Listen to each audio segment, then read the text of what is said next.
Warahmatullahi wabarakatuh. Alhamdulillahi ala ihsani wa syukru lahu ala taufiqihi wa amtinani wa asyhadu an la ilaha illallah wahdahu la syarikalah wa asyhadu anna Muhammadan abduhu wa rasuluhu da'ila ridwani. Allahumma salli alaihi wa ala alihi wa ashabihi wa ibni. Hadirin dan hadirat yang dirahmati oleh Allah Subhanahu wa taala.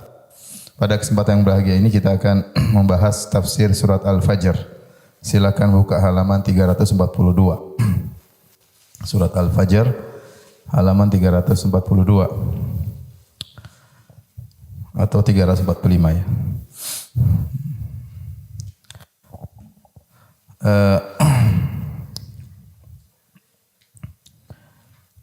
Surat Al-Fajr ya merupakan surat Makkiyah. Sebagaimana kita ketahui, surat Makkiyah itu yang kan sebelum Nabi,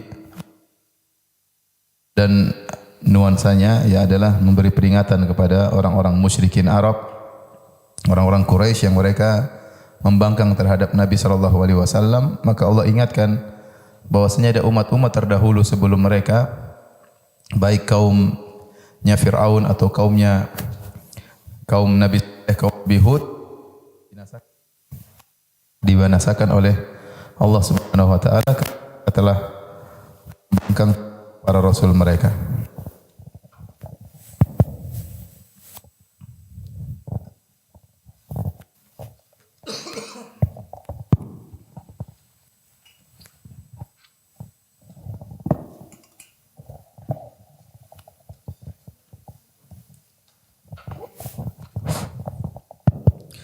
Allah buka suratnya dengan firman-Nya wal fajr, demi fajar.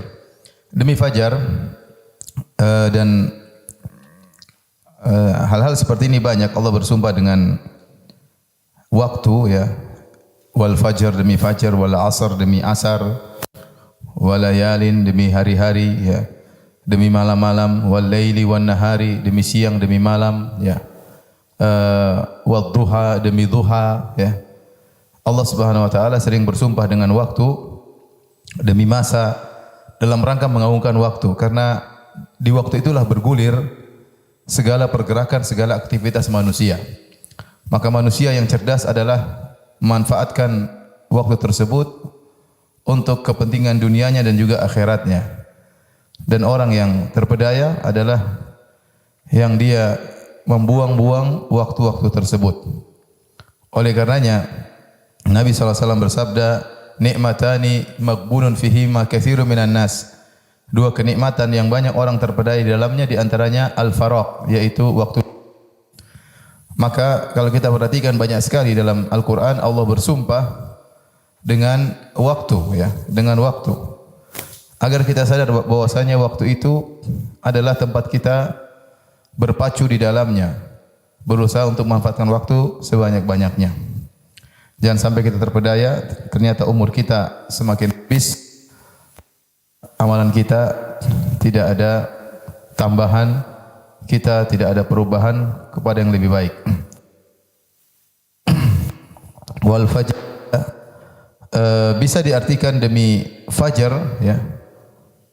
Dalam artian al-fajr adalah awal waktu orang beraktivitas setelah mereka tidur sejak malam, kemudian di pagi hari mereka bangun untuk mulai aktivitas mereka. Dan sebagian ulama berpendapat bahwasanya disebut dengan al-fajr karena di situ ada salat subuh. Ada subuh. Makanya Allah mengagungkan al-fajr karena berkaitan dengan beberapa syariat seperti salat subuh, seperti awal mulai puasa dimulai daripada al-fajr. Rasulullah SAW bersabda, lihat halaman 346, man shalat subha fahuwa fi dhimmatillah. Barang siapa yang salat subuh maka dia di bawah penjagaan Allah Subhanahu wa taala.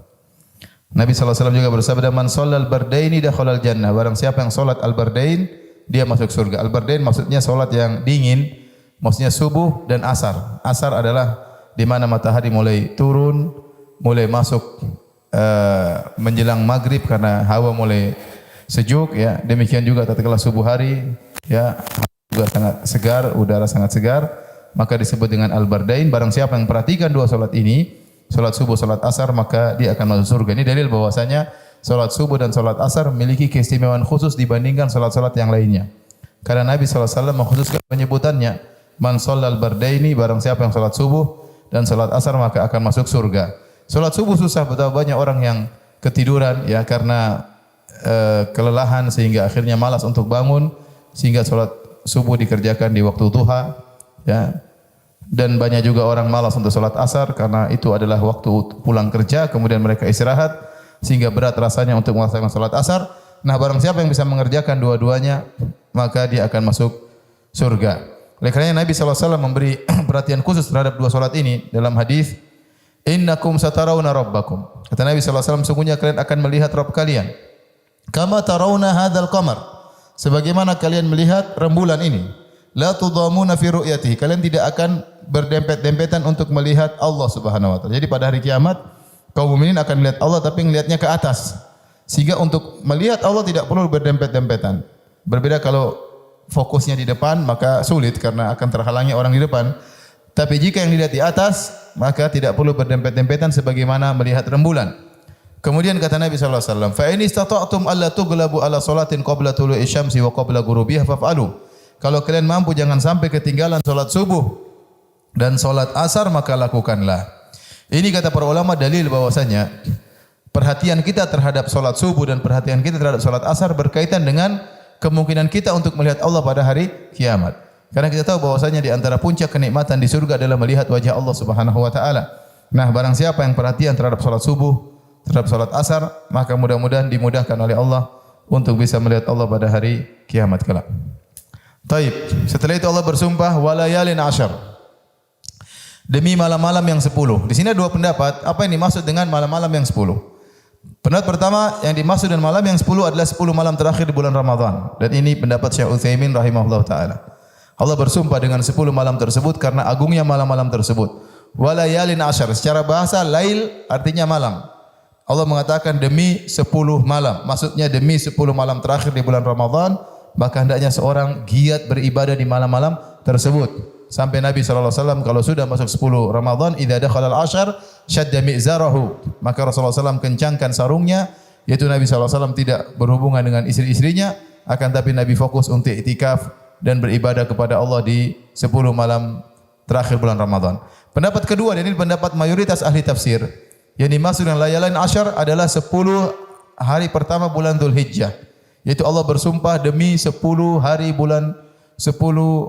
pertama di bulan Dzulhijjah. Ya, ini dua pendapat. Karena terkadang orang Arab mengatakan lail malam tapi maksudnya hari. Seperti berapa hari kau bersafar? Saya bersafar 3 malam. Maksudnya 3 malam dan 3 hari. 3 siang maksudnya. Jadi terkadang orang-orang Arab mengungkapkan hari dengan apa? Malam. Terkadang mereka mengungkapkan hari dengan siang. Misalnya mereka berkata kami pergi ke dalam perjalanan 7 malam, maksudnya 7 malam dan 7 siang, maksudnya 7 hari. Sehingga mayoritas ulama dari ahli tafsir mengatakan yang dimaksud dengan demi 10 malam, maksudnya demi 10 hari pertama di bulan Dzulhijjah.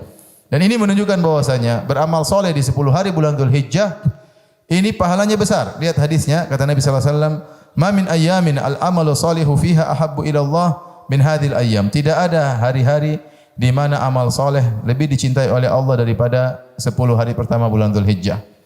Qalu ya Rasulullah, kata mereka, wahai Rasulullah, walal jihad fi sabilillah, apakah amal soleh di 10 hari pertama bulan Dzulhijjah lebih dicintai daripada jihad? Kata Nabi, iya, lebih dicintai Allah daripada jihad. Illa rajulun kharaja bi nafsihi wa malihi falam yarji' min dzalika bi syai', kecuali seorang keluar dengan bawa nyawanya dan hartanya, kemudian dia pulang tidak membawa hartanya, tidak membawa nyawanya. Artinya dia meninggal dunia dan hartanya dirampas oleh musuh, baru nilainya sama dengan beramal soleh di 10 hari bulan Dzulhijjah. Dan ini 10 hari bulan Dzulhijjah kurang ramai di Indonesia. Kita biasanya ramai beramal soleh kalau 10 hari terakhir di bulan Ramadan. Tetapi 10 hari pertama bulan Dzulhijjah kurang heboh kalau di Indonesia. Tapi kalau di Saudi ini heboh ya. Orang sibuk berzikir, berjalan Allahu Akbar, bertakbir di jalan-jalan. Pada puasa hari-hari tersebut, setiap hari ada buka puasa bersama di Masjid Nabawi, setiap hari. Ya, orang banyak bersedekah, karena mereka menghebohkan hari tersebut.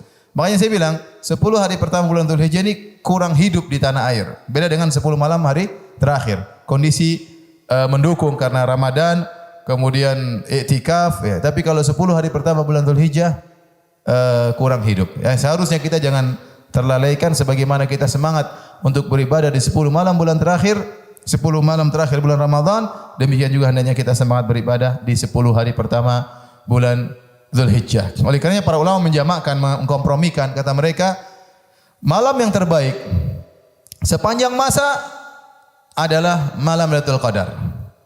Dan malam-malam yang terbaik sepanjang masa adalah 10 malam di terakhir di bulan apa? Ramadan. Siang yang terbaik sepanjang masa adalah hari nahar, 10 Dzulhijjah. Itu siang yang terbaik. Kemudian hari-hari 10 hari yang terbaik sepanjang masa adalah 10 siang di 10 pertama bulan Dzulhijjah. Ya, jadi kalau dikatakan yang paling terbaik siangnya adalah 10 hari pertama bulan Dzulhijjah. Yang malamnya terbaik 10 malam terakhir bulan Ramadan. Intinya kita beribadah kalau ada mendapat umur untuk bisa beribadah di sini atau di mana ya alhamdulillah. Terutama orang yang berhaji, mereka dapat keistimewaan. Pertama, keistimewaan tanah suci. 10 hari pertama bulan Dzulhijjah mereka lagi di Mekah, luar biasa. Atau ada yang menggabungkan sebagian hari di Madinah, sebagian hari di Mekah. Kemudian mereka dapat keistimewaan waktu 10 pertama hari bulan Dzulhijjah. Kemudian mereka sedang berhaji, sedang berihram, Masya Allah, itu anugerah yang luar biasa dari Allah Subhanahu wa taala. Kemudian Allah bersumpah lagi, wasyaf'i wal watr, demi yang ganjil dan demi yang genap. Ya. Demi ganjil dan demi genap dan demi ganjil. Semua makhluk Allah ciptakan dengan genap ya, berpasang-pasangan. Tidak ada yang ganjil kecuali siapa? Allah Subhanahu wa taala. Sebagaimana sabda Nabi sallallahu alaihi wasallam, "Innallaha witrun yuhibbul witra." Semuanya Allah itu maha ganjil, maksudnya esa, dan Allah suka dengan yang angka ganjil untuk mengingatkan bahwasanya Allah itu maha esa. Adapun makhluk semuanya diciptakan berpasang-pasangan. Ya, laki-laki, perempuan, ya, jantan dan betina, dan panas dan dingin, siang dan malam, api dan air, langit dan bumi. Ya, semuanya berpasang-pasangan, positif dan negatif ya. Semuanya berpasang-pasangan kecuali Allah Subhanahu wa taala. Dialah Allah yang maha ganjil, maha esa, tidak ada pasangannya, tidak ada anaknya dan tidak ada istrinya ya. Allah yang maha esa. Kemudian kata Allah Subhanahu wa taala, "Wal laili idza yasr." Dan demi malam apabila telah berlalu. Demi malam apabila telah berlalu. Allah bersumpah dengan al-fajr, Allah bersumpah juga dengan demi malam. Setelah itu Allah berfirman, hal fi dzalika qasamul lidzi hijr. Apakah pada yang demikian itu terdapat sumpah yang dapat diterima oleh orang yang berakal? Hijr, dzi hijr maksudnya dzi akal. Hijr itu adalah artinya penahan, tertahan. Secara bahasa Arab hajara artinya itu tertahan atau menahan. Contohnya hijr di Ka'bah, orang bilang hijr Ismail, padahal namanya apa? Hijr. Hijr itu untuk menahan, menandakan bahwasanya dulu Ka'bah sampai di situ. Dulu Ka'bah sampai di situ. Hanya saja orang-orang Quraisy tidak punya biaya untuk kumpulkan batu untuk menyusun Ka'bah sampai di situ, maka mereka kasih penanda bahwasanya batasan Ka'bah sampai di Hijr. Orang-orang sekarang namakan Hijr Ismail, itu penamaan yang salah. Namanya cukup apa? Al-Hijr, tidak pakai Ismailnya.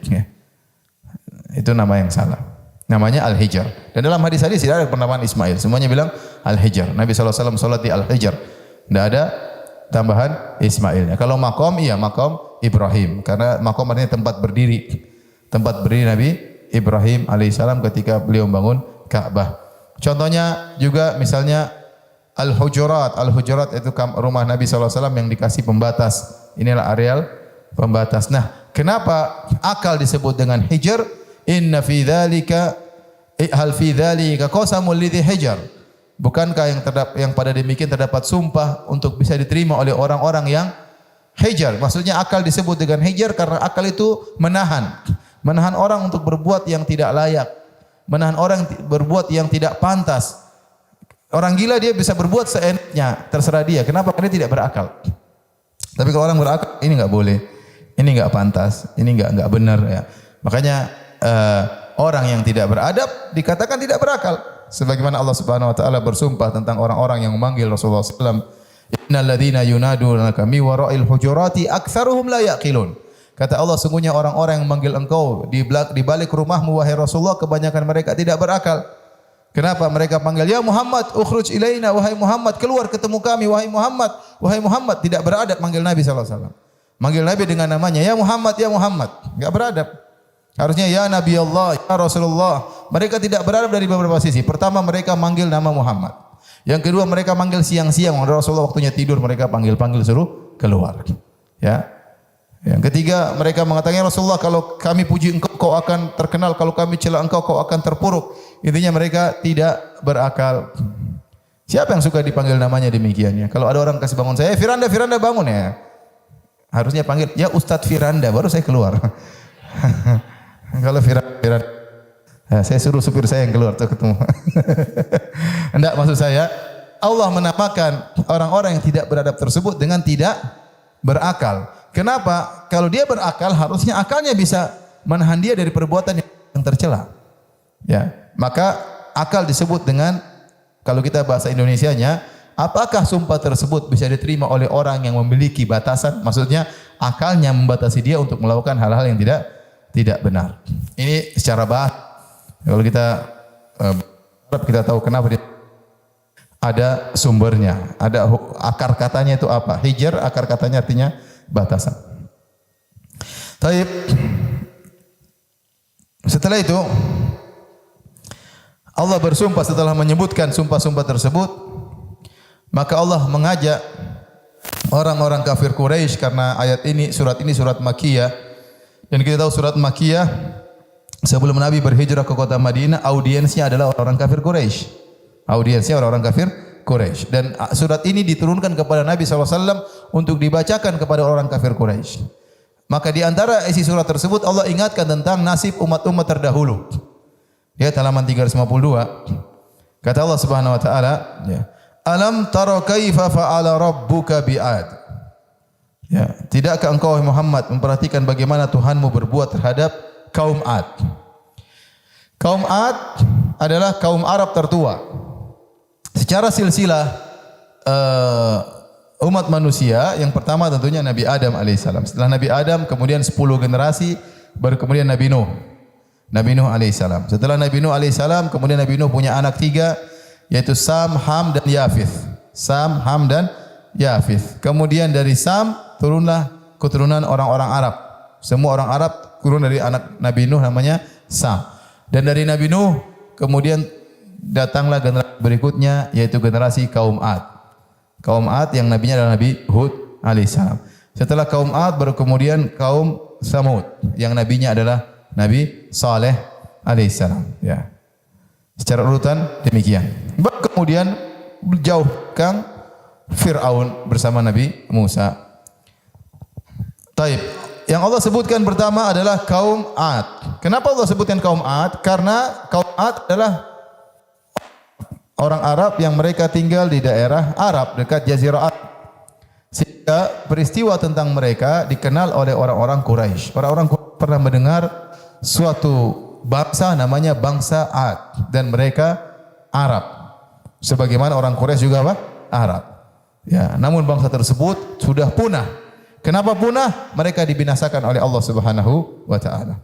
Lihat halaman 353 berfirman tentang kaum Ad. Wa ila adin akhahum hudan qala ya qaumi ibudullaha ma lakum min ilahin ghairuh afala tattaqun. Kepada kaum Ad kami kirim saudara mereka Nabi Hud. Dan Nabi Hud berkata, wahai kaumku, sembahlah Allah saja, tidak ada sembahan selain Allah bagi kalian. Afala tattaqun, kenapa kalian tidak bertakwa? Allah sebutkan tentang nikmat-nikmat yang Allah berikan kepada kaum Ad. Perhatikan ayat surat Al-A'raf 69, kata Allah, "Wadhkuru idz ja'alakum khulafa'a min ba'di qaumi Nuh." Ingatlah wahai kaum Ad, tatkala kami menjadikan kalian khalifah, yaitu penguasa bumi setelah kaum Nuh. Jadi kaum Ad keturunan kaum Nuh. Wa zadakum fil khalqi bastah. Namun kami berikan kalian istimewaan wahai kaum Ad, badan kalian lebih besar daripada kaum Nuh. Fadhkuru ala Allahi la'allakum tuflihun. Dan ingatlah nikmat-nikmat Allah, semoga kalian beruntung. Ini dalil bahwasanya kaum Ad tubuh mereka lebih besar daripada kaum Nuh. Hanya saja berapa tingginya kaum Ad tidak ada penjelasan yang tegas. Dalam hadis tidak ada. Sehingga sebagian ahli tafsir mengatakan tinggi mereka adalah 150 meter. Tapi ini juga tidak ada dalilnya, dibantah oleh Ibnu Katsir. Ibnu Katsir rahimahullah berkata dalam tafsirnya, manusia tertinggi adalah Nabi Adam alaihissalam. Manusia tertinggi adalah Nabi Adam alaihissalam. Dan Nabi Adam tingginya 60 hasta. 60 hasta 30 meter. Kemudian kata Nabi, walam yazalil khalqu yanqusu hatal an. Nabi Adam manusia tertinggi 30 meter, kemudian manusia mengecil sampai sekarang. Ya, sampai kecil-kecil seperti kita-kita ini. Ya, tetapi manusia tertinggi adalah Nabi Adam alaihissalam. Benar kaum Ad tinggi, tetapi tingginya tidak akan melebihi Nabi Adam alaihissalam. Adapun perkataan sebagian ahli tafsir datang dari riwayat Israiliyat yang lemah, yang tidak ada sanadnya atau tidak ada dalilnya yang mengatakan kaum Ad tingginya 150 meter. Tetapi intinya kaum Ad karena tubuhnya yang kuat, maka mereka sombong. Mereka sombong. Allah sebutkan selanjutnya, Irama dzatil imad. Alam tara kaifa fa'ala rabbuka bi'ad. Tidakkah engkau melihat wahai Muhammad apa yang Rabbmu lakukan terhadap kaum Ad? Iram dzatil imad. Iram adalah nenek moyang mereka. Jadi Iram di situ disebutkan Ad bin Iram bin Awad bin Sam bin Nuh namanya. Kaum Ad itu berasal dari anaknya Iram, dari bin Awad bin Sam bin Nuh. Jadi Iram adalah nama ayah mereka, Irama dzatil imad, yang artinya yaitu penduduk Iram yang memiliki bangunan-bangunan yang tinggi. Apa maksudnya? Ada yang mengatakan al-imad adalah kaum Ad, mereka imad maksudnya mereka tinggi, orangnya tinggi. Tidakkah kau melihat kepada kaum Ad yang tinggi? Ada yang mengatakan al-imad maksudnya imad tiang-tiang yang nopang kemah-kemah. Kaum Ad adalah kaum yang mereka suka tinggal di kemah dan mereka berpindah dari satu tempat ke tempat yang lainnya. Namun pendapat yang lebih kuat sebagaimana dalam terjemahan Irama dzatil imad, maksudnya mereka memiliki bangunan-bangunan yang kokoh, yang tinggi. Oleh karenanya tatkala Allah membinasakan mereka, fa asbahu la yura illa masakinuhum, maka mereka semua binasa kecuali tempat tinggal mereka yang tidak binasa, tetap kokoh, sementara isi rumah semua hancur, ditewaskan oleh Allah Subhanahu wa taala. Taib. Karena Ad diberikan tubuh yang kuat maka mereka sombong. Kata Allah, fa amma adun fastakbaru fil ardi bighairil haqqi wa qalu man asyaddu minna quwwah. Adapun kaum Ad, maka mereka sombong di atas muka bumi tanpa ada hak dan mereka berkata siapa yang lebih kuat daripada kami. Hati-hati ibu-ibu yang dirahmati Allah Subhanahu wa taala, kita ini bisa sombong dengan berbagai macam sebab ya. Orang sombong dengan kekuatannya, orang sombong dengan ototnya, orang sombong dengan hartanya, orang sombong dengan jabatannya, orang sombong dengan paras kecantikannya, orang sombong dengan ketampanannya. Banyak hal yang membuat kita semua orang sombong dengan ilmunya, ya. Orang sombong dengan HP-nya, orang sombong dengan tas, sombong dengan sepatu barunya dan macam-macam, ya. Ya. Oleh karenanya hati-hati, sombong adalah dosa besar. Apapun sebabnya, seorang harus menghindarkan diri daripada kesombongan. Kapan dia sombong, dia harus ingat bahwasanya dia berasal dari tanah dan dia akan mati menjadi tanah lagi. Oleh karenanya kaum Ad sombong. Kata mereka, man asyaddu minna quwwah. Siapa yang lebih kuat daripada kami? Disebutkan dalam buku tafsir kalau mereka sudah marah pada satu suku yang lain, maka mereka tinggal bawa batu, tinggal lempar batu-batu besar ke suku tersebut. Tidak ada yang berani melawan kaum Ad karena tubuh mereka sangat kuat.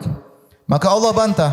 Allah mengatakan awalam yarau anna Allah alladhi khalaqahum asyaddu minhum quwwah. Tidakkah mereka lihat bahwasanya Allah yang menciptakan mereka lebih kuat daripada mereka, ya. Mereka kuat tapi Allah lebih kuat, ya. Mereka kuat tapi Allah lebih kuat. Di puncak-puncak kesombongan mereka, Allah bunuh mereka, binasakan mereka dengan apa? Dengan angin, dengan udara. Kita tahu udara itu kan apa ya? Benda yang lemah, udara. Tetapi mereka yang badannya berotot kuat, ternyata matinya dengan apa? Dengan udara. Allah tidak kirim besi, kemudian menghancurin mereka. Allah tidak kirim pohon untuk dihantamkan kepada mereka. Tidak, Allah kirim angin. Allah kirim apa? Angin. Untuk membunuh mereka, tapi angin yang sangat kencang. Kata Allah Subhanahu wa taala, "Falamma ra'awhu 'aridan mustaqbila awdiyatihim qalu hadza 'aridun mumtiruna." Tatkala angin mulai datang menuju kepada lembah-lembah mereka. Mereka masih belum takut juga. Mereka mengatakan ini adalah awan sebagai pertanda akan turun hujan, padahal akan turun azab. Bal huwa mastajaltum bih. Justru itu adalah azab yang kalian minta-minta untuk disegerakan datang. Rihun fiha adzabun alim. Itu ada angin yang di dalamnya terdapat azab yang pedih. Tudammiru kulla syai'in bi amri rabbiha. Maka angin tersebut menghancurkan segala sesuatu yang dilewatinya dengan perintah Allah. Fa asbahu la yura illa masakinuh. Maka habislah mereka. Mereka tidak terlihat lagi kecuali tempat tinggal mereka. Rumah-rumah mereka yang tersisa. Kadzalika najzil qaumal mujrimin. Demikianlah kami beri balasan kepada orang-orang yang mujrimin. Dalam ayat yang lain kata Allah Subhanahu wa taala, wa amma adun fa uhliku birihin sarsarin atiyah. Adapun kaum Ad mereka dibinasakan dengan angin topan yang sangat dingin. Sakharaha alaihim sab'a layalin wa thamaniyata ayamin husuma. Maka Allah buat mereka terombang-ambing di udara selama 7 malam dan 8 hari. Fataral qauma fiha sar'a. Kalian akan melihat mereka dalam kondisi binasa, ka'annahum a'jazu nakhlin khawiyah, seperti batang-batang pohon korma yang telah kosong. Jadi dalam ayat yang lain kata Allah Subhanahu wa taala, ka'annahum a'jazu nakhlin munqair, mereka jadilah hancur seperti batang korma yang sudah terlubangi dari dalam. Jadi angin tersebut datang, ya.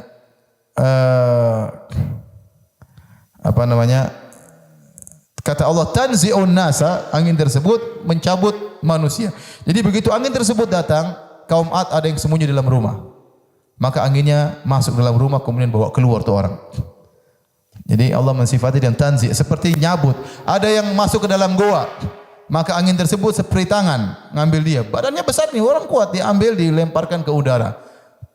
6 malam 7 malam 8 hari. Ada yang masuk dalam sumur ingin sembunyi, tapi kemudian angin tersebut masuk nyabut dia. Jadi tidak ada yang bisa sembunyi. Angin tersebut mencabuti mereka, kemudian lempar di udara, bukan sehari 2 hari, 7 malam 8 hari. Angin tersebut memiliki sifat sarsaran atiyah, yaitu sangat kencang dan sangat dingin. Dia bukan angin yang panas yang membakar, tidak, tapi dia dingin, sangat menusuk sampai ke tulang. Dan itu siksaan tersendiri, kemudian sangat bising dan diputar-putar dengan kencang. Saking kencangnya tubuh mereka jadi kosong. Kenapa? Karena usus mereka keluar dari dubur mereka, dari mulut mereka, digoyang oleh angin tersebut dengan begitu kencangnya. Setelah isi perut mereka habis, kemudian dijatuhkan dari atas, di mana kepala mereka tertancap hancur, pecah. Maka Allah bilang seperti batang korma yang sudah kosong batangnya. Itu azab yang pernah Allah berikan kepada kaum Ad. Mana yang lebih kuat daripada kami? Enggak usah kirim besi, kirim apa? Angin sudah mampus. Oleh karena seorang jangan sombong ya. Terkadang dia dihancurkan di kesombongannya tersebut. Seperti Raja Namrud. Raja Namrud merasa sombong, merasa Tuhan. Allah kirim apa? Kirim nyamuk aja masuk di hidungnya, atau apa hewan masuk di hidungnya, masuk ke otaknya, dia pukul-pukul terus akhirnya mati. Mati gara-gara seekor apa? Lalat atau seekor nyamuk. Ya. Orang badannya besar, tahu-tahu Allah kirim nyamuk, dicium jadi sakit malaria terus tewas. Jadi kita ini apa? Kita ini jangan sombong-sombong, badan besar kasih virus nggak bisa apa-apa. Sudah, nggak bisa berdaya. Ya, nggak bisa berkutik. Kita ini badan besar, sombong, angkuh. Yang cantik-cantik dikasih virus, tahu-tahu rusak wajahnya, mau diapain? Kalau tidak rusak tua lama-lama ya. Taib. Kata Allah Subhanahu wa taala tentang kaum Ad, allati lam yukhlaq mithluha fil bilad. Yang Allah tidak pernah menciptakan makhluk seperti kaum Ad sebelumnya, kokohnya, kuatnya, jagonya. Allah puji mereka, memang mereka kuat. Tapi sombong itulah yang buat kesombongan itu yang buat mereka apa? Binasa. Saya ingatkan lagi ibu, jangan sampai ibu sombong. Kita ini sombong, saya bilang tadi sebabnya banyak. Kita ini ustaz-ustaz sombongnya apa? Kadang-kadang sombong ilmu. Kadang-kadang gelar, doktor ya. Doktor apa? Sombong. Kadang-kadang pernah belajar di luar negeri. Oh, saya belajar di Madinah. Oh, saya belajar di Yaman. Ya, sombong kadang-kadang. Ya, saya ini maaf ya, saya doktor ya. Terus ente dokter kenapa? Emang ada dalil barang siapa yang dokter masuk surga? Enggak ada. Enggak ada, terus apa? Jadi kita ustaz penyakitnya sombong karena ilmu, ingin nunjukin saya ini jagoan gitu. Nunjukin saya bahwasanya saya berilmu, yang lain enggak. Nah, itu sombongnya di situ. Kalau ibu-ibu semuanya lewat tas, kemudian apa? Barang-barang bikin pusing suami, tas apa lagi? sepatu, sendal, sombong ke luar negeri ke sana ke sini pamer, ya biasa. Sombong ke restoran-restoran mewah, ya. Kemudian foto-foto selfie-selfie, masukkan Instagram, tunggu komentar. Apalagi sombong ya? Ibu-ibu yang lebih tahu. Apalagi? Ya itulah ibu-ibu, ya. Kurang kerjaan. Jadi ibu hati-hati, jangan sombong. Orang sombong dengan kecantikan. Itu apa? Jelek itu perempuan. Aduh, janganlah. Lah anti dikasih cantik bukan untuk merendahkan yang jelek. Ya, anti dikasih kekayaan bukan untuk menghina yang miskin. Jangan. Anti dikasih kecantikan untuk bersyukur kepada Allah, untuk sadar bahwa kecantikan anti adalah ujian. Ya. Dan seterusnya. Jadi seorang jangan sampai sombong. Sombong itu yang berhak sombong cuma Allah. Makanya kenapa sombong itu dosa besar? Karena tidak ada makhluk yang berhak untuk sombong. Yang berhak sombong cuma siapa? Allah. Makanya Allah mengatakan al-kibriya'u ridai kata Allah, sungguhnya kesombongan adalah selendangku. Barang siapa yang mencoba mengambil selendangku atau menyaingiku, naza'tuhu atau qadhaftuhu finnar, aku lempar dia di neraka jahanam. Ya. Al-'azamatu rida'u wal kibriya'u izari, ya, kesombongan adalah selendangku. Baik, kita lanjutkan. Setelah Allah menyebutkan tentang kaum 'Ad, dan ingat ada sebagian kisah-kisah disebutkan bahwasanya ada orang bersafar kemudian mereka pergi ke suatu negeri di daerah dekat Yaman atau di Oman, kemudian mereka melihat ada kemewahan bangunan yang sangat indah, tidak pernah ada di dunia ini yang indah seperti itu, bangunan-bangunan tidak emas-emas. Kata mereka itu bangunannya kaum 'Ad, maka itu dibantah oleh Ibnu Katsir. Memang bangunan mereka tinggi, ya, tetapi tidak ada dalil bahwasanya bangunan mereka sangat mewah, kemudian bangunnya isinya emas semua. Ya, adapun riwayat-riwayat yang datang bahwasanya ada sebagian orang menemukan kota mereka, itu riwayatnya semua tidak benar. Tidak ada yang sahih.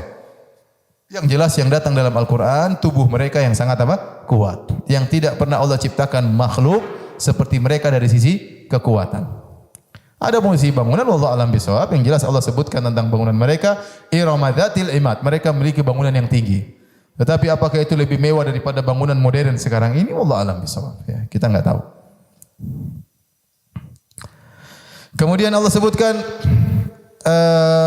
suku berikutnya. Wa thamudal ladzina jabus sakhra bil wad. Dan demikian juga tidak akan kau melihat kaum Thamud. Dan terhadap kaum Thamud apa yang Allah lakukan terhadap mereka? Yang mereka memotong batu-batu besar di lembah, ya. Jadi kaum Thamud ini letaknya di mana? Kampungnya terletak di 300 km sebelah utara kota Madinah yang sekarang kotanya namanya Al-Ula. Saya sudah 2 kali ke sana, Al-Ula, ya.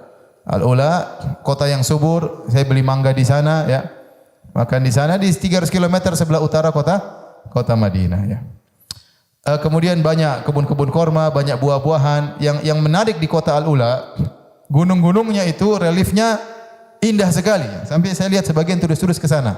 Memang indah, saya tidak pernah melihat gunung-gunung seperti itu. Gunung-gunungnya itu seperti batu karang, seakan-akan ini kota dulu pernah ada lautan, kemudian lautannya apa? Surut. Sehingga relief gunung tersebut seperti batu-batu karang indah.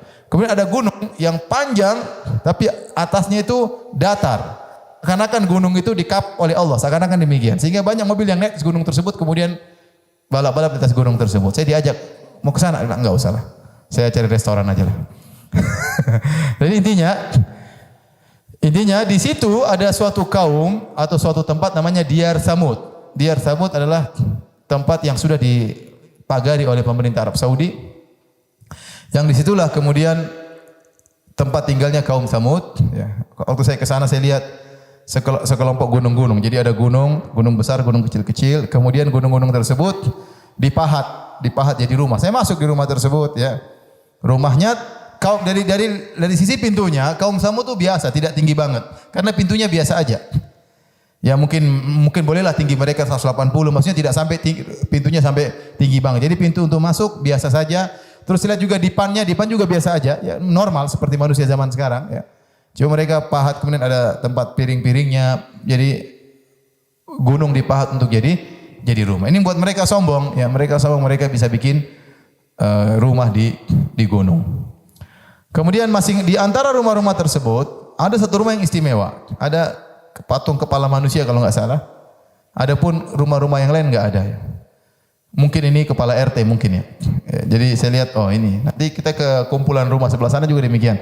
Rumah-rumah yang lain biasa tapi ada satu rumah yang istimewa, ada seperti patung-patungnya. Ini mungkin kepala RT-nya ya. Jadi itulah namanya Diyar Tsamud. Jadi subhanallah, mereka pernah tinggal di situ dan sekarang sudah tidak ada. Sudah sirna, dibinasakan oleh Allah karena mereka bermaksiat kepada Allah Subhanahu wa taala. Kita ini menjalani kehidupan, Allah kasih lihat kita banyak bagaimana Allah membinasakan suatu kaum, bagaimana Allah menimpakan musibah kepada suatu kaum, beri azab kepada mereka, dan di zaman kita juga kita lihat ya. Harusnya itu membuat kita takut kepada Allah Subhanahu wa taala. Rasulullah SAW waktu lewat situ, Rasulullah SAW mengatakan, la tadkhulu masakin alladzina zalamu illa an takunu bakin ayusibakum ma asabahum. Kata Nabi, janganlah kalian masuk di rumah-rumah kalian kecuali kalian menangis. Jangan sampai kalian ditimpa dengan musibah yang menimpa mereka. Jadi tatkala melewati rumah tersebut, rumah-rumah mereka, kita harus ingat tentang azab Allah Subhanahu wa taala. Kaum Tsamud akan datang kisahnya kalau kita sudah bahas tentang surat Wasyamsi wa duhaha, tentang kaum Tsamud. Taib, setelah itu, setelah Allah menyebutkan kaum Tsamud, Allah sebutkan tentang Fir'aun. Kata Allah, wa fir'auna dzil autad. Dan bagaimana perbuatan Allah terhadap Fir'aun yang memiliki al-autad. Al-autad ya ada yang mengartikan tali-tali, perhatikan situ penjelasan ayat, al-autad berarti tali-tali yang dipasang untuk mengikat sesuatu, yaitu pasak. Ya, seperti orang bangun kemah maka perlu diikat di pasak-pasak. Maka ada beberapa pendapat ulama tentang makna tali tersebut. Yang pertama, ya, bahwasanya Fir'aun kalau menyiksa orang, dia pakai tali. Jadi orang misalnya ditaruh tali di sebelah tangan kanan, taruh tali sebelah tangan kiri, taruh tali di sebelah kiri, kemudian ditarik untuk terlepas. Itu cara Fir'aun menyiksa, dan itu ditonton oleh Fir'aun. Dia nikmat nonton seperti itu. Kalau dia menyiksa orang, dia sudah jengkel, dia ikat tali kemudian ditarik pelan-pelan sampai apa? Lepas tangan-tangan dari badannya. Ada yang mengatakan dzil autad, yaitu Fir'aun membuat kemah-kemah besar, kemudian di situ di tempat bermain-main ya, dan macam-macamnya. Ada yang mengatakan al-autad, yaitu Fir'aun masang besi di tangan dan kaki anak buahnya agar mereka patuh kepada Fir'aun. Intinya inilah Fir'aun yang tidak ada orang yang paling bejat di atas muka bumi ini seperti Fir'aun. Makanya Allah mengatakan alladzina tagaw fil bilad, yang seluruhnya kaum Ad, kaum Tsamud dan Fir'aun, mereka telah berbuat sewenang-wenang, zalim di atas muka bumi ini. Di negeri-negeri mereka sombong dan mereka angkuh. Fa aktsaru fihal fasad, dan mereka melakukan banyak kerusakan dalam negeri tersebut ya. Kata Allah, fasabba alaihim rabbuka sawta azab, maka Allah timpakan kepada mereka cemeti azab. Ya, cemeti azab. Orang kalau dicemeti cuma sekali cemeti, Allah menamakan itu baru muqaddimah daripada azab. Masih banyak azab di alam barzakh, masih banyak azab di alam akhirat. Ini hanya muqaddimah, seperti cemeti untuk mencambuk sedikit kepada mereka, dan hanya azab yang sebentar. Lihat, azab yang menimpa mereka tidak lama. Ya, kaum Tsamud Allah kirim suara dan gempa, yang suara tersebut membuat mereka langsung tewas. Kita di dunia, kita dengar guntur, kita gemetar juga kadang-kadang, saking kerasnya. Saya pernah di rumah kemudian guntur, kemudian listrik keluar api. Saking mungkin kerasnya sampai tempat kabel-kabel itu keluar api. Enggak tahu kenapa itu. Ya. Bagaimana ini guntur sangat keras sampai mereka mati gara-gara guntur tersebut. Sebentar terus mereka tewas. Kaum Ad diangkat, kemudian diputar-putar 7 hari 8 malam, kemudian tewas. Fir'aun ditenggelamkan, kemudian dia pun tewas. Ya. Adapun Fir'aun, ya, ketika dia akan tewas, singkatnya Allah menyelamatkan Nabi Musa. Nabi Musa pun keluar meninggalkan negeri Mesir, membawa Bani Israel, rupanya dikejar oleh Fir'aun. Waktu dikejar oleh Fir'aun, ternyata Nabi Musa terjebak di depannya Laut Merah, di belakangnya ada pasukan Fir'aun. Akhirnya Allah menyuruh Nabi Musa untuk memukulkan tongkat ke lautan. maka lautan terbelah, mengalir ke atas airnya. Dan ini mukjizat. Air biasanya mencari tempat yang rendah, ini kebalik. Sekarang air mengalir ke mana? Ke atas. Disebutkan oleh Ibnu Katsir, air tersebut terbelah menjadi 12 pintu. Masing-masing suku, karena Bani Israel 12 suku, masing-masing suku melewati pintunya sendiri-sendiri. Kemudian pintu tersebut dihalangi oleh air. Air tersebut dibuat bolong-bolong sehingga mereka bisa saling melihat satu dengan yang lainnya. Akhirnya mereka lewat. Setelah mereka lewat semua selamat, akhirnya Nabi Musa ingin mukulkan tongkatnya lagi supaya laut kembali. Kata Allah, "Fatrukil bahra rahwan." Jangan kau pukul tongkatmu. Biarkan laut masih terbuka. Akhirnya begitu Nabi Musa sudah sampai lolos seluruh Bani Israel, Fir'aun tiba di tepi satunya bersama pasukannya. Mulailah pasukan Fir'aun berkata, "Wahai Fir'aun, gimana ini?" Fir'aun dia tahu dia bakalan binasa, tapi karena sudah terlanjur sombong, dia gak image ya. Akhirnya dia bilang, "Wahai kaumku, wahai hamba-hambaku, wahai budak-budakku, wahai rakyatku, lihatlah laut terbuka untukku." Rakyatnya juga mau digoblok-goblok ini. Akhirnya dia maju, ayo. Akhirnya semua pada lihat Fir'aun sudah masuk dan laut tidak tertutup, mereka akhirnya masuk semuanya. Mereka terus berjalan menuju sebelah. Tatkala semua sudah masuk, Allah suruh Nabi Musa pukulkan tongkat sekali lagi. Akhirnya tongkat air pun kembali menenggelamkan mereka seluruhnya. Tewaslah Fir'aun dan bala tentaranya dalam waktu yang sekejap. Kata Allah Subhanahu wa taala, "Inna rabbaka labil mirsad." Sungguhnya Rabbmu benar-benar mengawasi. Jangan kalian menyangka kalian berbuat maksiat, berbuat zalim, menghina yang satu, menzalimi yang lain, merebut harta yang lain. Kalian menyangka Allah tidak mengawasi. Sungguhnya Allah mengawasi. Cuma ada dua, terkadang Allah membalas di dunia, terkadang Allah tunda, Allah balas pada hari kiamat kelak. Wala tahsabannallaha ghafilan amma ya'maludz zalimun. Jangan kau menyangka bahwasanya Allah lalai dari orang-orang yang zalim. Innama yu'akhiruhum liyaumin tashkhasu fihil absar.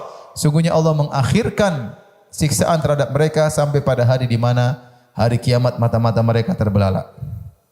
Jadi selesai Allah sebut tentang kisah-kisah umat terdahulu sebagai peringatan kepada audiens di zaman tersebut, yaitu orang kafir Quraisy, agar mereka jangan sombong, jangan angkuh, akan datang azab menimpa mereka di dunia ataupun di akhirat. Dan ternyata mereka dapat azab di dalam perang Badar, mereka dibinasakan oleh Allah Subhanahu wa taala.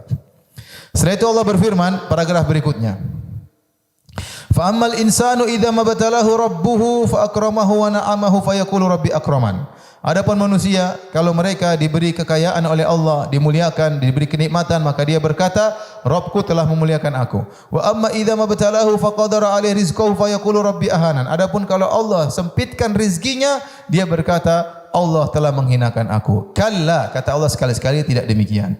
Allah telah dalam ayat ini Allah menjelaskan tentang barometer cara berfikir orang-orang kafir. Orang kafir berfikir, kalau kaya berarti disayang Tuhan. Kalau miskin berarti dibenci sama Tuhan. Maka Allah bantah, kalla, bukan demikian. Kekayaan, kemiskinan bukanlah barometer pemuliaan Allah Subhanahu wa taala. Allah berfirman, "Inna akramakum indallahi atqakum." Yang paling mulia di sisi Allah yang paling bertakwa. Kalau Anda diberi anugerah rajin salat, rajin baca Quran, rajin salat duha, ya, berzikir kepada Allah, itulah Anda dimuliakan oleh Allah Subhanahu wa taala. Atau Anda diberikan harta oleh Allah, ternyata harta Anda digunakan untuk berinfak, bersedekah, untuk umrah, untuk haji, untuk membantu fakir miskin, berarti Anda dimuliakan oleh Allah Subhanahu wa taala. Adapun sekedar harta, maka itu bukan bukti pemuliaan Allah Subhanahu wa taala. Oleh karenanya seorang ya melihat dirinya, dia dimuliakan atau tidak dilihat dari ibadahnya. Kalau dia beribadah dekat kepada Allah, berarti dia dimuliakan oleh Allah. Kalau ternyata dia jauh dari Allah, maka dia dihinakan oleh Allah. Kalau hartanya membuat dia semakin dekat dengan Allah, berarti dia dimuliakan oleh Allah. Kalau hartanya membuat dia semakin jauh dari Allah Subhanahu wa taala, maka dia dihinakan oleh Allah Subhanahu wa taala. Kata Allah, "Kalla bal la tukrimunal yatim." Sekali-sekali tidak, bahkan kamu tidak memuliakan anak yatim. Ini orang kafir pelit. Anak-anak yatim tidak dimuliakan, tidak disedekahkan dan yang lainnya, ya. Subhanallah, orang kafir sampai sekarang banyak di antara mereka seperti itu. Ya, pelit sama orang tuanya, yang orang tua pelit sama apa? Anaknya, ya. Kalau anaknya lama-lama tinggal di rumahnya suruh bayar, Dan ini terjadi. Kalau sudah besar orang tuanya tidak dipedulikan.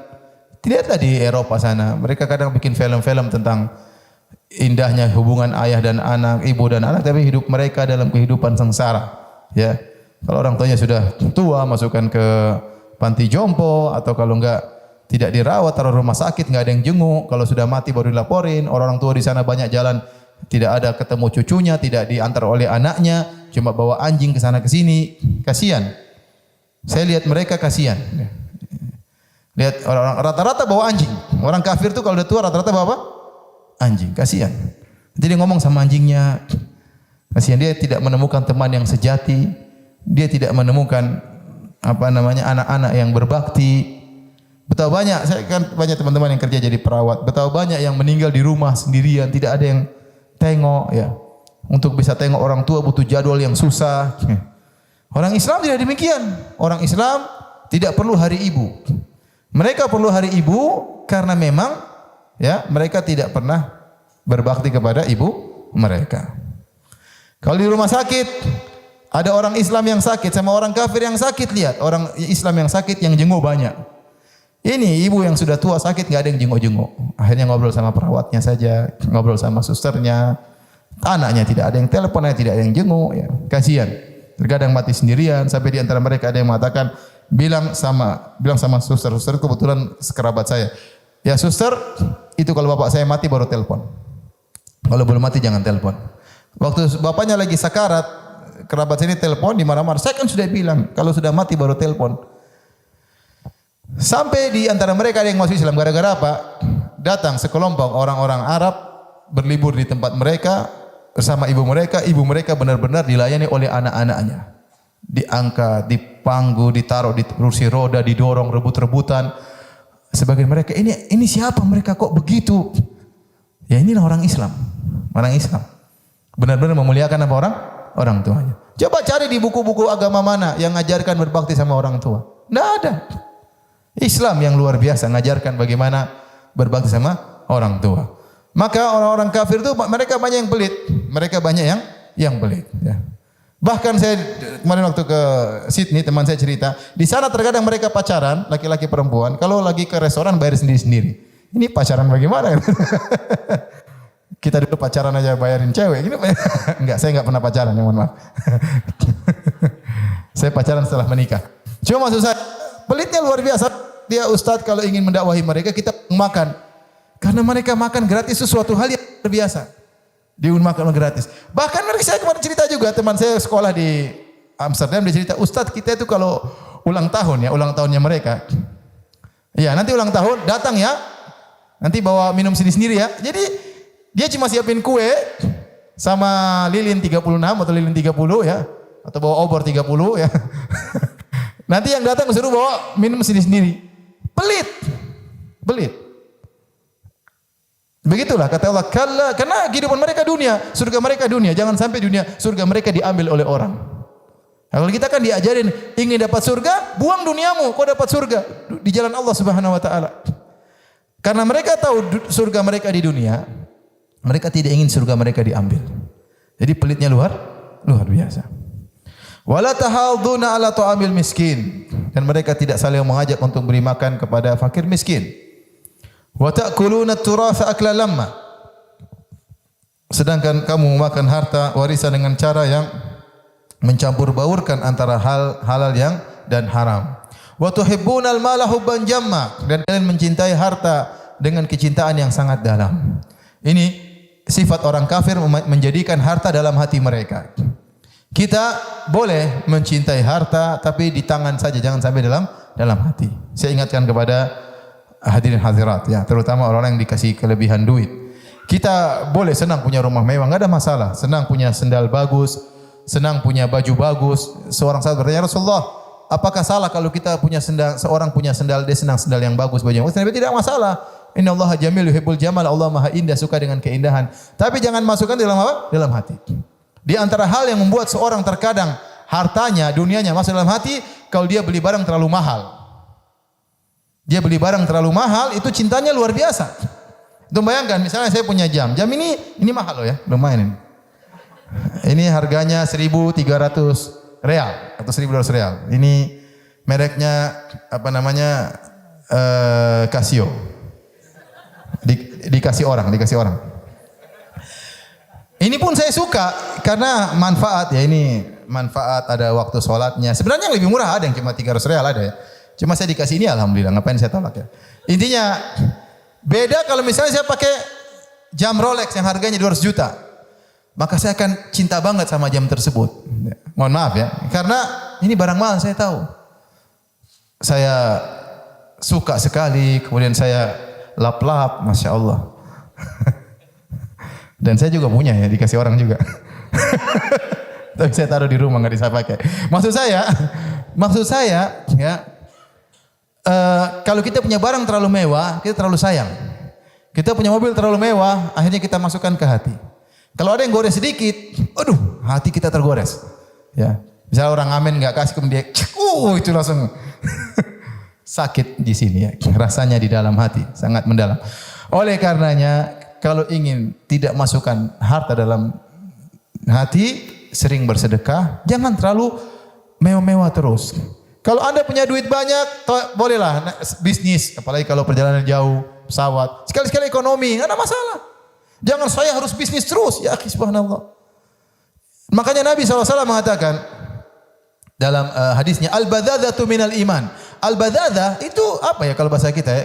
Cuek dengan penampilan termasuk daripada keimanan. Terkadang kita biasa-biasa enggak usah harus rapi terus, enggak usah harus. Enggak, Nabi SAW terkadang jalan tidak pakai sendal. Ya. Terkadang rambut tidak tiap hari harus disisir misalnya buat laki-laki yang tidak punya rambut. Kalau perempuan mungkin atau berhias di hadapan suaminya. Tapi maksud saya, jangan terlalu sama penampilan terlalu berlebihan. Terkadang kita punya Rasulullah itu seadanya. Kalau ada baju bagus dia pakai baju bagus, kalau enggak baju biasa. Karena kalau kita selalu yang harus paling bagus, yang paling top, benar-benar dunia masuk dalam apa? Hati kita. Sehingga akhirnya kita membuat orang menilai kita dengan harta kita. Kalau kita punya harta, kita akan nilai tinggi. Dan itu tidak baik. Maka agar kita harta tidak masuk dalam hati, kita terkadang boleh kita manfaatkan harta kita naik bisnisnya, punya uang, ngapain saya naik ekonomi? Oke lah, enggak apa. Tapi sekali ente naik ekonomi. Sekali saya harus makan di restoran mahal, sekali makan di pinggir jalan, enggak ada masalah. Sesekali saya pakai sepatu mewah, sekali-sekali saya jalan kaki enggak pakai sendal, enggak ada masalah. Nabi SAW terkadang jalan kaki enggak pakai sendal. Itu semua untuk menyadarkan kepada kita bahwa dunia akan kita tinggal seluruhnya. Akan kita tinggalkan seluruhnya. Tapi kalau kita terlalu perhatian penampilan, ya, ibu-ibu terutama ya, pokoknya hari ini bajunya ini, besok bajunya ganti, lusa bajunya ganti.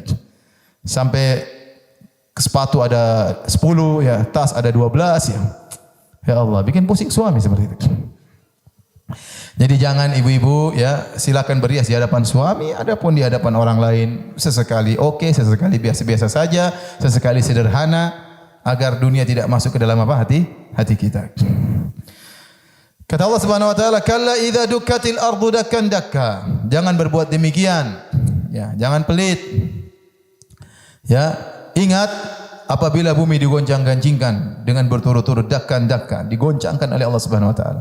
Wa jaa rabbuka wal malaku saffan saffa. Tiba hari kiamat dan Rabbmu akan datang dan malaikat berbaris-baris menyambut kedatangan Allah Subhanahu wa taala. Tatkala hari hisab, di mana Allah turun akan mendatangi manusia kemudian menghisab mereka. Hingga matahari diturunkan dalam jarak 1 mil. Kemudian kata Allah Subhanahu wa taala, "Wa ji'a yauma idzin bi jahannam." Maka pada hari itu neraka jahanam didatangkan. Ini dari neraka jahanam sudah ada, tapi akan dihadirkan pada hari kiamat kelak di hadapan manusia. Yauma idzi yatadzakkarul insanu wa anna lahu dzikra. Maka pada hari tersebut manusia akan ingat seluruh yang pernah dia lakukan dan tidak ada manfaat bagi dia apa yang dia ingat tersebut. Percuma, sudah terlambat. Ya, ingat harusnya saya begini, saya begitu, percuma. Kata Allah Subhanahu wa taala, yaqulu ya laitani qaddamtu li hayati. Maka manusia pada hari tersebut menyesal, dia berkata seandainya dulu saya mengerjakan amal soleh dalam hidupku ini. Dan kita semua akan menyesal ibu-ibu. Nanti ibu-ibu akan menyesal, dulu kenapa saya kurang berbakti sama suami? Dulu kenapa saya masih bentak-bentak suami? Dulu kenapa saya masih apalagi ibu minta-minta belikan ini, belikan anu. Menyesal ibu nanti nangis percuma. Sekarang masih hidup, suami masih ada, berbakti sama suami. Kalau ibu-ibu meninggal suami tersenyum, insya Allah masuk surga. Tapi kalau ibu meninggal suami mengatakan alhamdulillah, waduh. Hati-hati.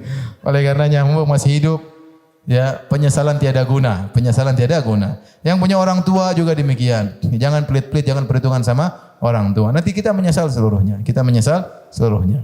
Ya, hari tersebut semua orang menyesal. Orang-orang kafir menyesal, orang pelaku maksiat menyesal, bahkan kata Ibnu Katsir demikian juga orang soleh.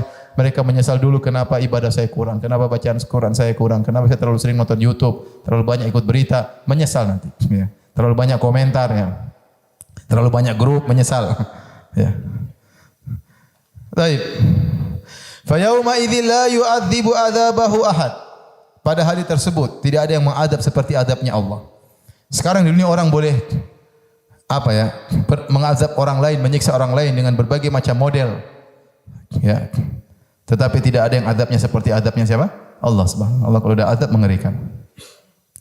Wala yuthiqu wathaqahu ahad, dan tidak ada yang membelenggu seperti belenggunya Allah. Oleh orang penghuni neraka jahanam diadab, dibelenggu dengan besi yang panas, ya, disiksa dengan berbagai macam siksaan, ya. Kemudian Allah berfirman di akhir surat, ya ayyatuhan nafsul mutmainnah. Wahai jiwa yang tenang, ya. Jiwa yang tenang yaitu jiwa yang mengalahkan hawa nafsunya, jiwa yang tunduk kepada Allah Subhanahu wa taala. Tatkala dia akan meninggal dunia, irji ila rabbiki radiyatan mardiyah. Kembalilah engkau kepada Rabbmu. Engkau diciptakan oleh Rabbmu dan kembali kepada Rabbmu radiyah, dalam kondisi senang. Mardiyah, bahkan disenangi oleh Allah Subhanahu wa taala. Allah senang ketemu dengan dia dan dia pun senang ketemu dengan Allah Subhanahu wa taala.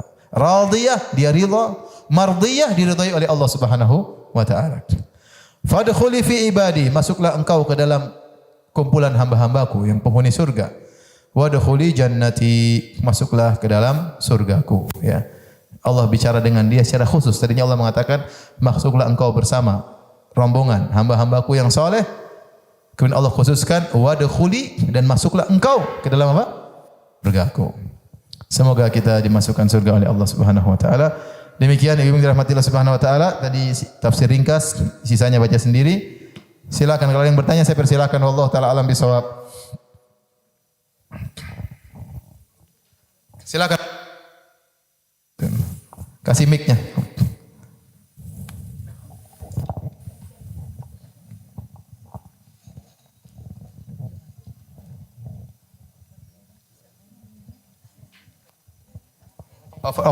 Over ke belakang, Ibu. Ke belakang.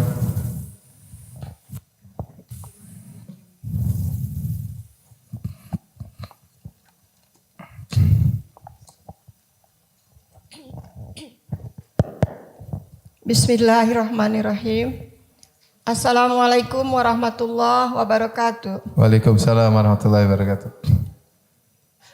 Ustadz, Ya, Bu. saya hanya ingin menyampaikan kabar bahwa di Gurun Sahara Pasir, Saudi Arabia, diketemukan kerangka yang diperkirakan kaum Ad. Kerangkanya berkali-kali besar manusia kita.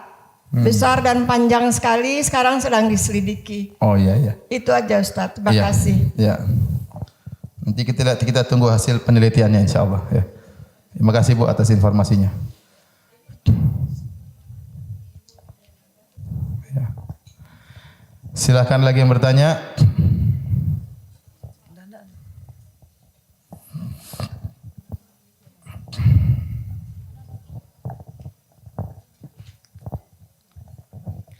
Ustadz, Silakan. beberapa kali saya dengar kajian Ustadz sering menyebutkan tentang kisah Israiliyat Ustadz, ya. Bahkan tadi disebutkan kisah yang lemah juga. Apa kira-kira hikmahnya Ustadz menyampaikan seperti itu? Kita sebagai tholabul ilmu itu bagaimana menyikapinya? Hikmah. Israiliyat adalah kisah yang disampaikan oleh Bani Israel. Bani Israel bercerita tentang kisah-kisah terdahulu, ya, kadang cerita tentang kisah Nabi Musa yang terkadang tidak jelas, ya. Tidak jelas tentang sanad-sanadnya benar atau tidak. Tetapi Nabi SAW berkata, hadithu an Bani Israel, ya, wala haraj. Kalau kamu cerita tentang Bani Israel silakan. Tapi kata Nabi, la tusaddiquhum wa la tukadzibum. Jangan benarkan mereka dan jangan dustakan mereka.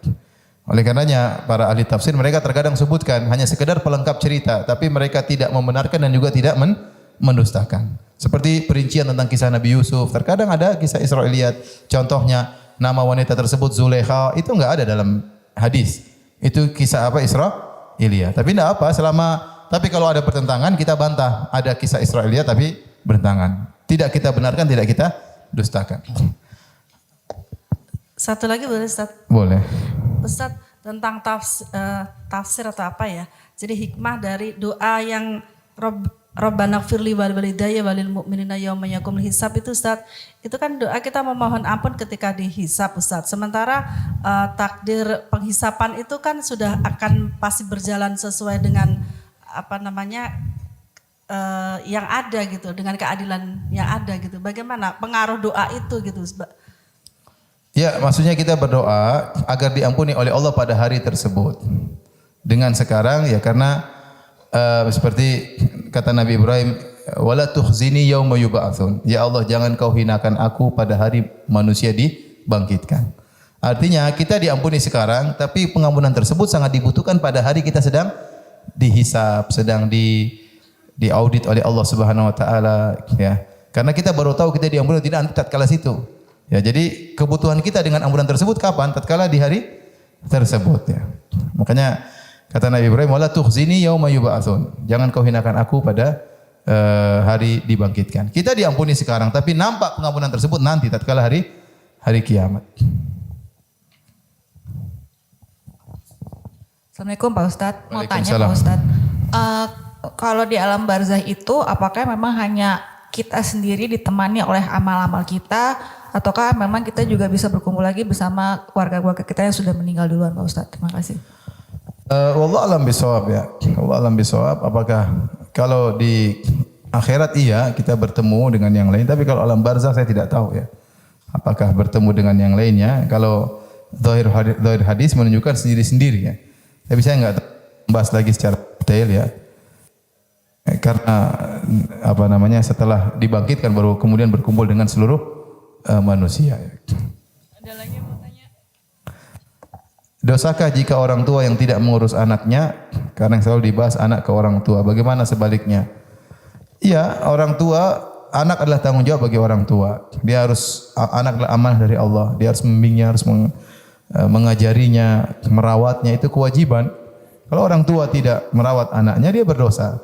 Tapi kita sebagai anak, apapun kondisi orang tua kita, apakah dulu dia merawat kita atau tidak, apakah dia zalim sama kita atau tidak, kita punya kewajiban untuk berbakti kepadanya, apapun yang terjadi. Ya, paling kita belajar, kita ini bersumber dari air mani bapak kita dan dari sel ovum ibu kita.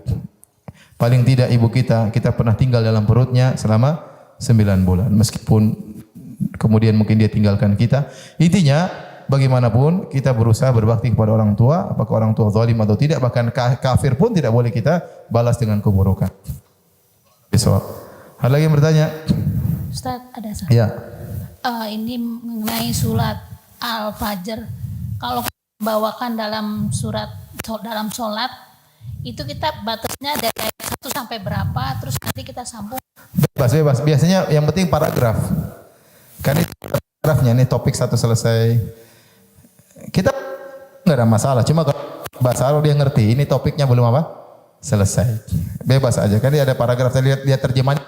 Oh, apa? Paragraf baru bisa. Paragrafnya.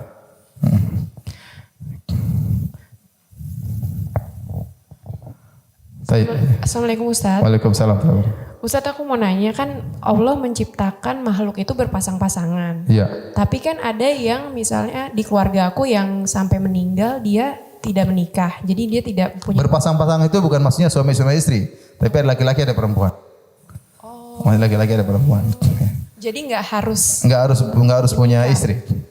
Nggak harus punya suami. Jomblo sampai mati juga boleh. Tergantung situasi dan kondisi ya. Yang terbaik adalah tidak menjomblo, tapi terkadang orang jomblo terpaksa mau diapain? Nggak ada yang ngelamar dia, atau kemudian jadi duda sampai meninggal, janda ya. Taib, ada yang bertanya? Ustaz, di surat Al-Baqarah yang bunyi awalnya itu wa idz qala rabbuka lil malaikah itu Ustaz, itu akan digambarkan ketika Allah sebelum menciptakan manusia itu kemudian malaikat kan mengatakan bahwa yang bertanya dalam arti mengapa engkau Tanyanya apa? Iya, itu berarti sebelum Allah menciptakan manusia tuh bumi itu sudah ada makhluk lain yang memang Bisa jadi, ada yang mengatakan adalah jin sebelum manusia, sehingga malaikat mengkiaskan antara manusia dengan jin. Sebagaimana jin yang diberi beban, diberi hawa nafsu juga melakukan kerusakan, manusia akan melakukan kerusakan. Atau Allah mengabarkan tentang manusia itu sendiri, tidak mesti harus ada makhluk sebelumnya. Tidak mesti sebelumnya harus ada makhluk. Bisa jadi Allah kabarkan manusia ini akan melakukan kerusakan, maka malaikat bertanya, kenapa Anda menciptakan manusia akan melakukan apa? Kerusakan. Jadi saya ulangi, tidak harus ada makhluk sebelumnya. Ya, bisa jadi Allah sudah kabarkan tentang manusia tersebut di kemudian hari akan melakukan kerusakan. Baik, ada lagi yang bertanya? Ada pertanyaan lagi? Kalau enggak ada, cukup ya. Enggak ada ya? Alhamdulillah. Sampai di sini saja kajian kita. Insyaallah bulan depan kita bertemu kembali ya. Kurang lebihnya saya mohon maaf. Subhanakallah bihamdik asyhadu an la ilaha illa anta astaghfiruka wa atubu ilaik. Assalamualaikum warahmatullahi wabarakatuh.